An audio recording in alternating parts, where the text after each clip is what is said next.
Okay, investigation, new section, easy section, I think. So this is all about the investigation process as a fraud investigator. To me, I think this is the second easiest section outside of financial, what's it called? Financial transactions and fraud schemes or something. That by far is the easiest section to me. This is number 2. So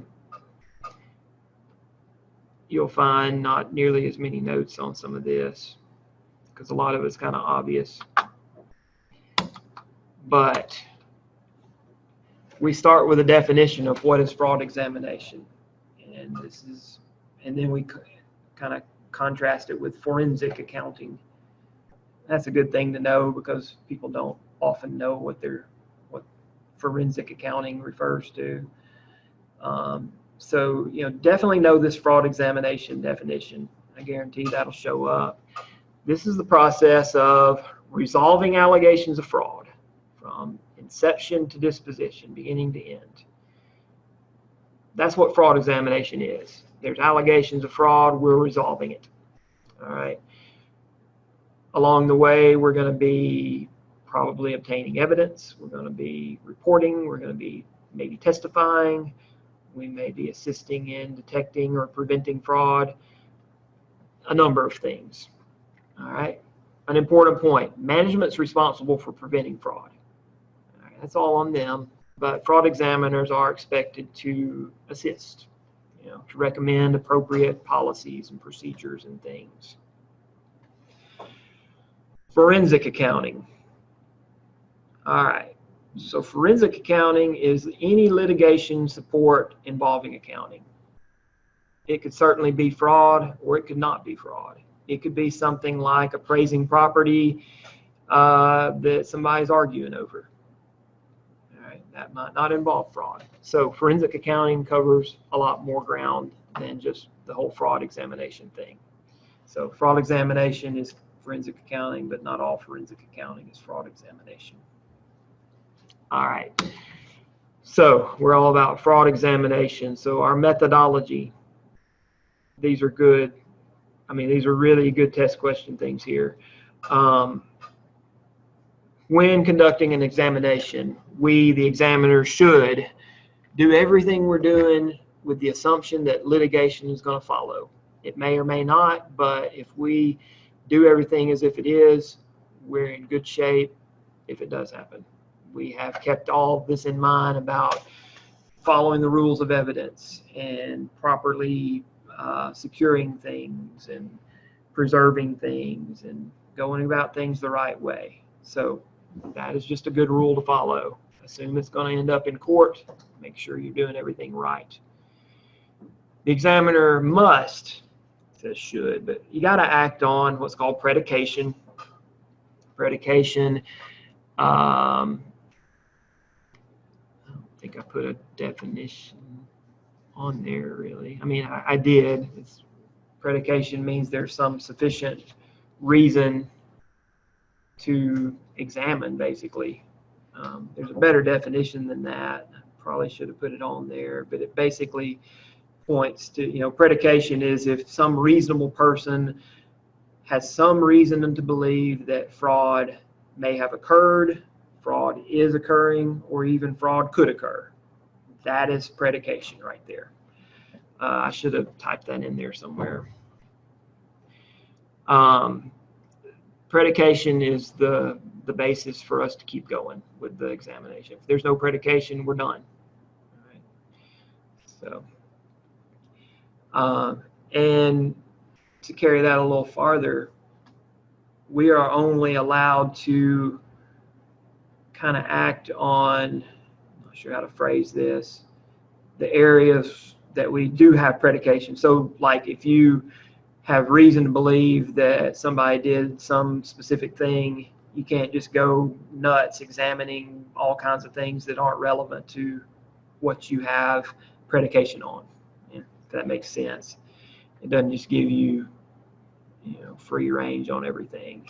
You have to focus only on the areas that you do have that reason to believe. in your examination, you should approach everything from two different sides. And this is just a good rule of thumb. You're trying to prove that fraud has occurred, and you're trying to prove that fraud has not occurred. You're looking at it from both sides of the deal. It's obviously a good way to do that, because if it does end up in court, the other side is going to try to be proven that fraud's not occurred. So you'll be ready for them. This next bullet point is super important too. In your examination, and this gets into your, the thing where you start, who you question. You start broad. You start very general. If you're questioning somebody, you question neutral parties first on the periphery.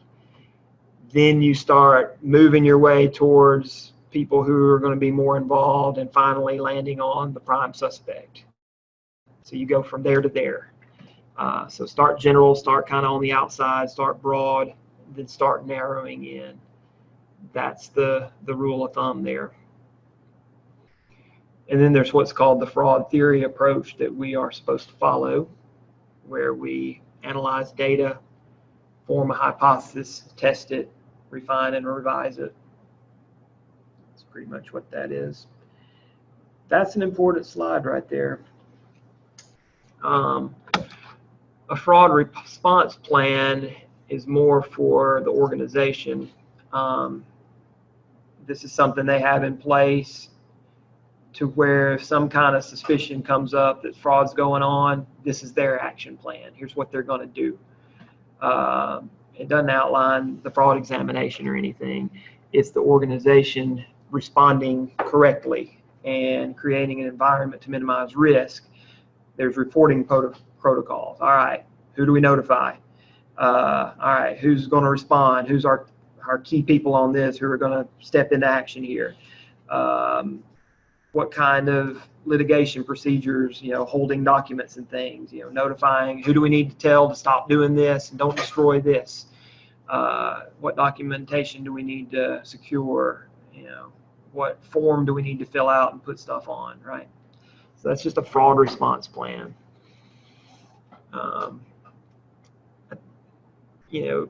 Questions you would see from that might be just a general, what is a fraud response plan? Or which of the following would you not do as part of your fraud response plan? They put 3 of these things on there and some random thing that you wouldn't do, right? Something like we need to let every single employee in the entire organization know that this is going on. That would be the wrong answer type thing. There's a fraud incident report log, which is pretty self-explanatory in a way, but you log all suspicions of fraud, even those that you don't investigate. So it's just a good record-keeping deal. All right, engagement letters. So again, we're all about in this section, the whole investigation process. So an engagement letter would need to be a part of the investigation itself. Y'all are familiar with engagement letters from audit classes and stuff. We need one here too. If a CFE is hired for an investigation, it's going to be good to put this little formally written contract together. Protect the CFE from misunderstandings and disputes, manage client expectations, tell them what the scope of the work is, timing, payment, same stuff we do in audit. And then some randoms. Most internal investigations of fraud originate with a tip from an employee, from a vendor, customer. And this was that bullet point I was kind of using as my example of a wrong answer a second ago. Generally, it is not good practice to tell everybody in the whole organization that this investigation is going to happen. No point in doing that. So that'd be a good wrong answer to a question on the exam. All right, so all good test question stuff, all easy test question stuff. And then y'all are going to love this. One slide. So this is analyzing documents. I just couldn't come up with much on this that we hadn't really already talked about. you're going to see chain of custody stuff again, securing documents. I didn't know where they might go with this one, test question wise, so I came up with 4 bullet points on this one. Witnesses are more important to a fraud case than are the documents. They made that point. But documents are important in giving a witness and the case some kind of credibility. So there you go. Witnesses who spend too much time focusing on details of the document are going to get a jury that's very bored or confused, and that's not going to work in their favor. And then obviously any original documents need to be handled very carefully, secured in something that is secure, something you can seal, something you can write on the container and document, here's what's in here, and it's secure, and my initials are on it, and I did this, and something that's not going to have it destroyed, or if there's fingerprints, it'll preserve it. And then they also make a point to keep originals segregated from some copies that you've made to preserve the evidence. Did you have some documents that are important to giving the witness the credibility? So it's kind of a circular thing in a way. And then those documents are going to have to follow that rule you're talking about. All right, it's smooth sailing right now. From here on out, really, it gets quite a lot easier. Anyway, all right, so we're talking about investigation, so fraud investigation. We are on interviewing people, and this is kind of interesting stuff. So different types of interviewing techniques, I suppose. You have the kinesic interview. I just Googled the definition of kinesics. It's the study of the way in which certain body movements and gestures serve as a form of nonverbal communication. So that's what this is all about. You're trying to assess whether somebody's telling the truth by just kind of observing the way they're acting, the way they're moving, and whatever is going on. And they give some examples of things to look out for, such as self-initiated verbal statements, so changes in their speech patterns, being overly respectful, hesitation, stammering, things like that. There are prompted verbal responses where you're using loaded questions. What do you think should happen to the criminal? And there's research to back this kind of thing up, but they say that an innocent person would tend to be more harsh and a guilty one would tend to be more lenient. Kind of interesting, right? A little psychology coming into play. Body language, breaking eye contact, eyebrow movement, touching the face, blushing, exposed arteries. I thought that was interesting. I went to when we were in New York with my family, I had my 7-year-old at the time with me. She's 8 now. But we went to this illusionist show, and one of the things they did, this girl was like an expert at this kind of thing, and she lined up 5 different guys up there, and she had one of them go take something out of a box that was up there without her looking, and she just asked them really simple questions. She said, "You did it," and just based on the way they answered real simple questions. I mean, it's like, it was you, it was him. So she was really good at that. So makes you kind of nervous when people are watching you for stuff like that. So that's that. The cognitive interview is a way to improve. These aren't always interviews where we're trying to interview bad guys. We're interviewing good guys too, so keep that in mind. But the cognitive interview is a method where we can help our witness to improve their ability to recall what's going on, right? There's a narrative phase where the witness tells the whole story. Tell me everything. What's the weather, time of the day, people around you, objects, what do they look like, what does it smell like? Just mentally returning them to the scene, just full on. Be as complete as possible, no matter how trivial, something like that.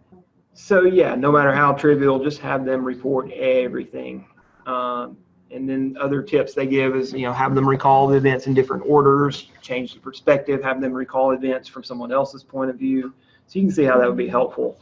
And then there's a specific detail phase after that. There are introductory questions that you can keep in mind. Try to keep things informal, just get a little thing going, avoid using titles, try to keep everybody on the same level, create a comfortable climate, get a little common ground, small talk, what's your football team, that kind of mess.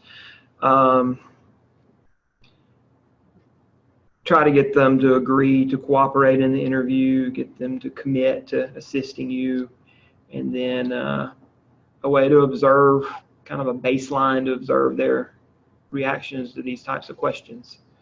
All right, that's exactly what that bullet point said. All right, and then there are informational questions where you're gathering facts. So you have open questions, closed questions, and leading questions.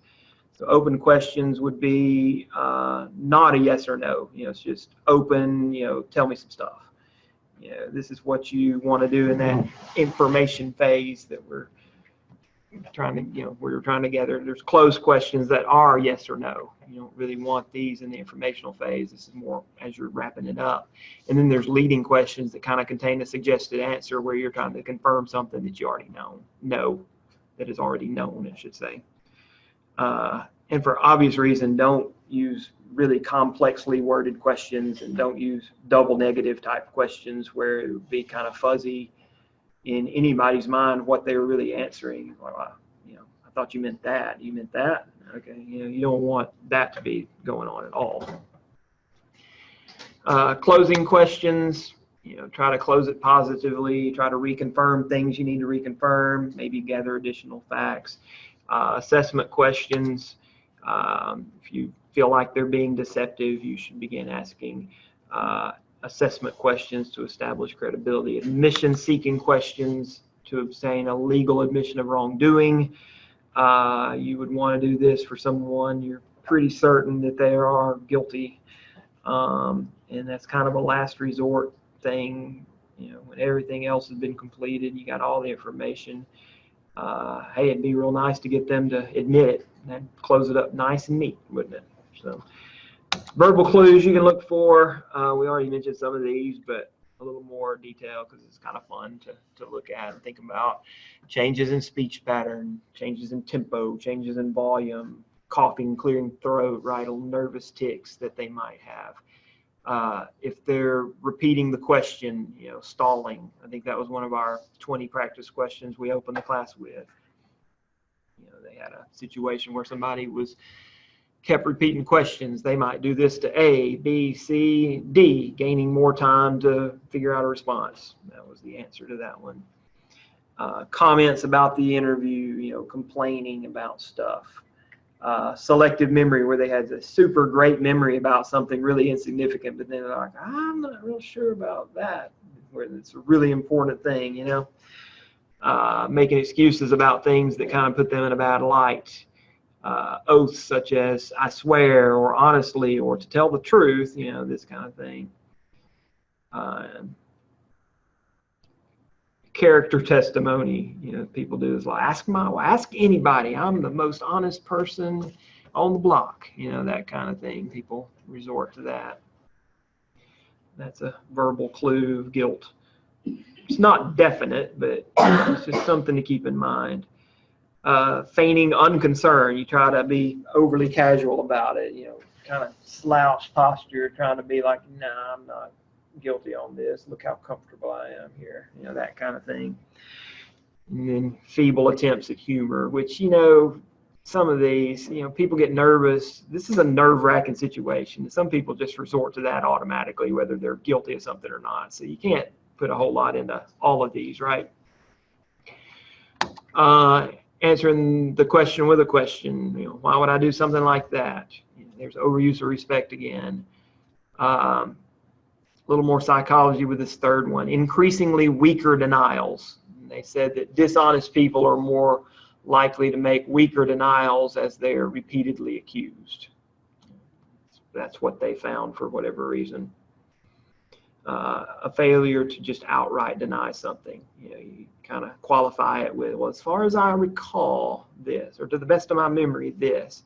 But then again, I don't know if I buy into that one, because I'll do that to kind of cover myself stuff sometimes. I get a little obsessive about things, and I might be 99% sure, but I'll still qualify it with that. As far as I know, unless I'm wrong, I think this is it, right? So again, you can't put 100% into these. You do that all the time. Yeah, it's just. Because I don't want to say like outright. You don't want to put your. No. They're going to come back on.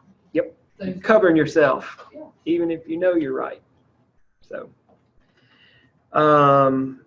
avoiding words that are emotive, like steal and lie and crime. If they're guilty, they're going to stay away from those scary words like that.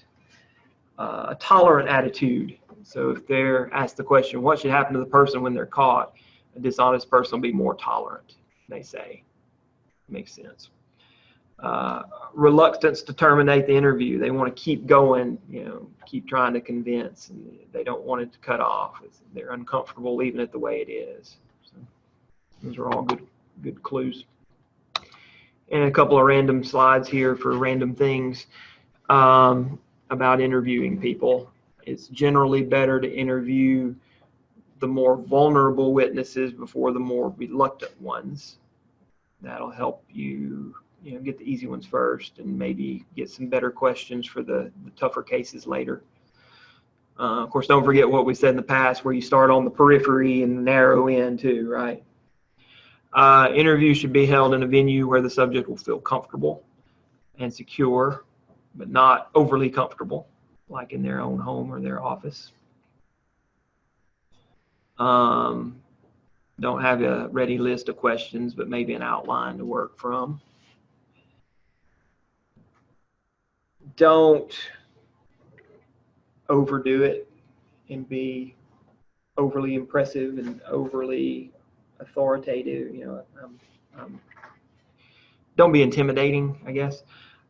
Keep it low key, keep it informal. Do take notes, but don't take notes regarding your opinions.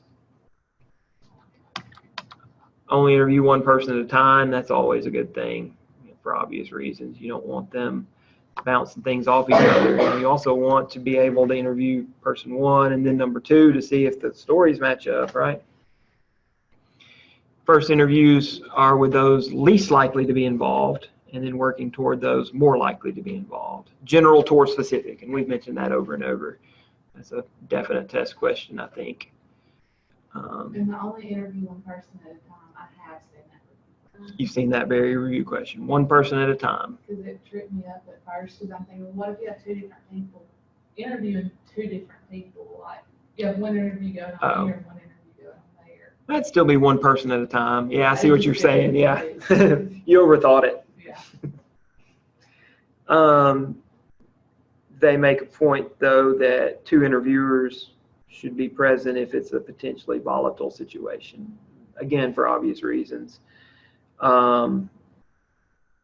Surprise should be employed. Try to catch them off guard. Don't let them start gathering themselves and getting a plan of deceit together. Unaware that they're going to be questioned. This is a fun little section to read. It goes pretty quick, and you kind of learn important things for life. These are good tips in dealing with people in whatever situation might come up, or if you're on another side of this, trying to not look guilty when you're definitely not, right? All right. I was reading a book a few weeks ago. Without going into too much detail, but the guy wasn't guilty of anything, but he was kind of a private investigator and also working the case that the cops were working, and he didn't want to get intermingled with them. He's like, in his little monologue in the book, he's like, so cops are usually expecting this, or this in this situation, and I just realized that they're probably looking at me like this, so I probably need to go in there and put on a little act so they'll stop thinking about me. He knew how to handle them. All right. Yeah, that's it for this. Any questions? Interviewing suspects. All right, so now we've got people we suspect of being involved with fraud, and also signed statements. Tips on getting one of those. That'd be great to get one of those. More on the admission-seeking interview. So we talked a little bit about that a second ago. So here's a little more detail about it. We mentioned before that this is kind of the last thing. It'd be real nice to get that admission. Only ask accusatory or admission-seeking questions when all the following are met. It is reasonable probability that they've committed the act. All other steps have been completed, and you can reasonably control the environment there, place, time, subject matter of the interview. The idea is to make them think they're sunk. They're already caught. There's no way out of this. Let's just admit it and be done. Prolong the agony. Don't prolong the agony anymore, right? Leave the room for a few minutes. These are just little tips they're giving. Leave the room a few minutes before going in there. Bring incriminating documents to the interview, or even a file folder with a bunch of blank paper in it. So now you're being fraudulent, right? Don't introduce evidence and explain it. Let them comment on it. So just kind of let them kind of dig their own grave in a way with that. It's just kind of a big old act, really. You're trying to obviously get a guilty person kind of singled out. Get a valid confession. Written confessions are great, very credible. That's going to make life easy for you. Convince the person to sign the written statement acknowledging all the facts. It's going to help things if it goes to court. The interview environment.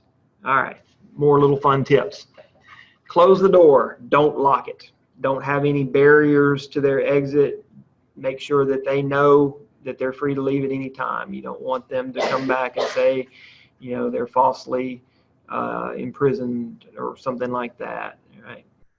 Don't give them anything to sit behind to give them this little psychological barrier, right? Don't give them a desk. Just leave them wide open in the room.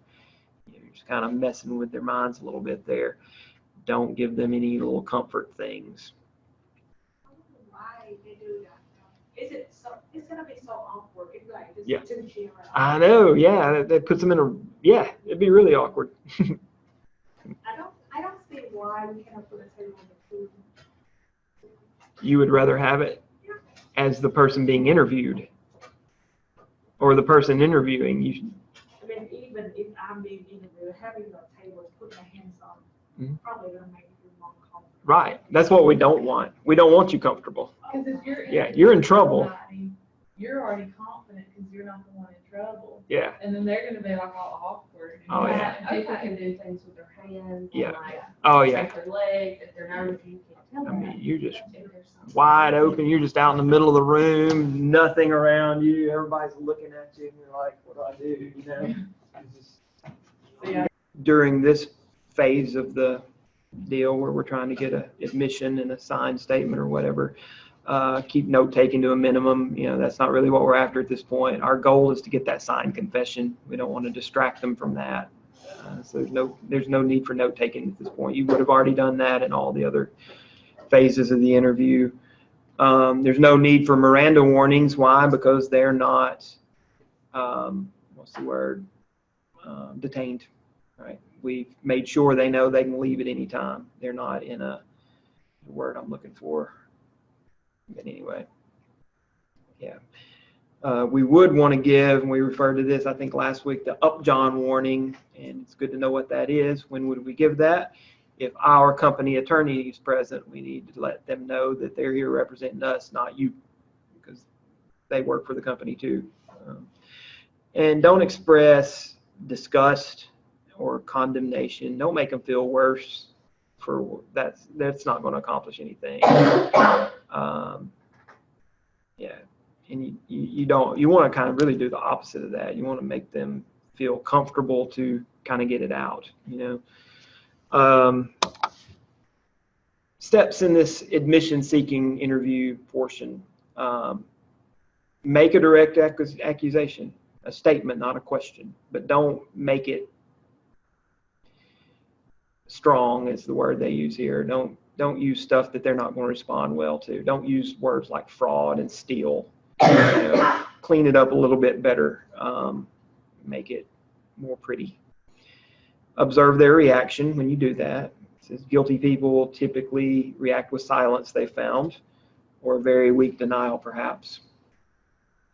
Try to avoid them giving an outright denial. Start interrupting them, reasoning with them, giving them a morally acceptable reason for them to rationalize what they've done. Make them feel comfortable to come out with it.